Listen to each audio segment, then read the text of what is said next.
சூசன்னாவை பற்றிய கட்டுக்கதைகளை 2 நடுவர்களும் அவிழ்த்து விட்ட பொழுது சூசன்னாவின் கணவர் யோவாக்கிம் எங்கே போயிருந்தார்? என் மனைவியை பற்றி எனக்கு தெரியும், அவள் இப்படிப்பட்ட இழிவான செயல்களை செய்திருக்க மாட்டாள், என் மனைவி மீது எனக்கு நம்பிக்கை உண்டு என்று குரல் கொடுக்க ஏன் அங்கு வரவில்லை? அப்படி என்றால் ஒருவேளை முதியவர்கள் கூறுவது உண்மையாக இருக்கலாமோ என்று நினைத்து உண்மையும் உத்தமமான மனைவியின் மீது சந்தேகப்பட்டாரா? பிரியமானவர்களே, உங்க மனைவி யார், எப்படிப்பட்டவர், அவருடைய விருப்பங்கள் வெறுப்புகள் என்னவென்று உங்களுக்கு தெரியாதா? யார் என்ன சொன்னாலும் நம்பிடுவீர்களா?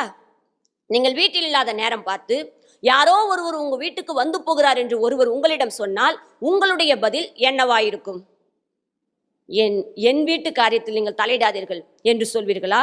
அல்லது யாரோ ஒருவர் சொன்னதை கேட்டுக்கொண்டு உங்கள் மனைவியை அடித்து சித்திரவதை செய்வீர்களா? பிரியமானவர்களே, உங்கள் மனைவியை நம்புங்கள். வீண் சந்தேகங்களுக்கு